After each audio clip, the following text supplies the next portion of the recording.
Thank you very much. It's a great pleasure to be here today. It's actually my first time in Gvāt Haviva, but now we have the partnership with you for the roadmap for a shared society. I look forward to coming back next year, and maybe my Hebrew will be good enough. I won't need to have this. But thank you very much for the invitation to this important conference. The challenges facing multi-ethnic, multi-religious, and multicultural societies are certainly well known in Europe, and I believe we actually have a lot to learn from each other in this area. But in Israel, the issue of a shared society can also be seen as a building block in a bigger picture that also needs to be addressed. It can provide some necessary reconciliation tools which are much needed. It's for this reason that we, the European Union, are supporting Gvāt Haviva in its very important work of bringing Jewish and Arab Israelis together to create a common vision of the future. And an action plan, the roadmap, to work towards this shared society. This project is funded under the European Union Peace Building Initiative, which supports projects which contribute to a resolution of the Israeli-Palestinian conflict. Just as in Europe, Israel has a multi-layered society within a complex historical and political context and an ongoing conflict. Europe's history and the creation of a unified structure of union itself is a result of many years of national conflict and has served as a model for the resolution of these conflicts. And even today's pressing issues in Europe, including the influx of thousands of refugees arriving from war-torn countries, remind us that conflicts create challenges, but also opportunities to pursue our vision of the future. We certainly appreciate that Israel is a place where, despite many great difficulties, this kind of forward thinking and joint responsibility for the future of the country can take place, and have so many people from all communities, as well as government, come today to support it. This is certainly no small task. Many seem to agree that while there is equality before the law, important social, economic, and political divides remain between the Jewish majority and the Arab minority.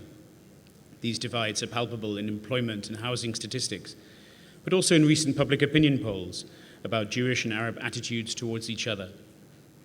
There has been a worrying increase in racist and nationalist crime, and it's up to the authorities to demonstrate that they effectively prosecute such crimes and for communities to address the incitement that comes from within.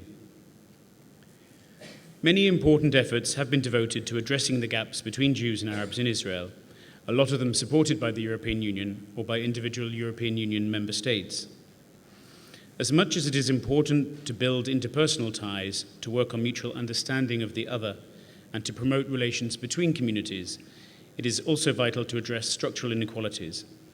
Enhancing Arab participation in the labour market and the empowerment of women can boost economic development.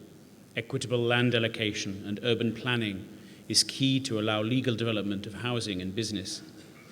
Arab participation in higher education and in civil service employment can contribute to social cohesion. Intra-community violence, including so-called honor killings, must be prevented, and citizens need to feel safe and protected, as well as to have trust in the legal and justice systems. Democracy cannot flourish where there is no trust in public systems and institutions. To this end, the European Union has supported many projects in Israel which address these inequalities, and where people work together, Jews and Arabs, Israelis and Palestinians, towards a better future for all.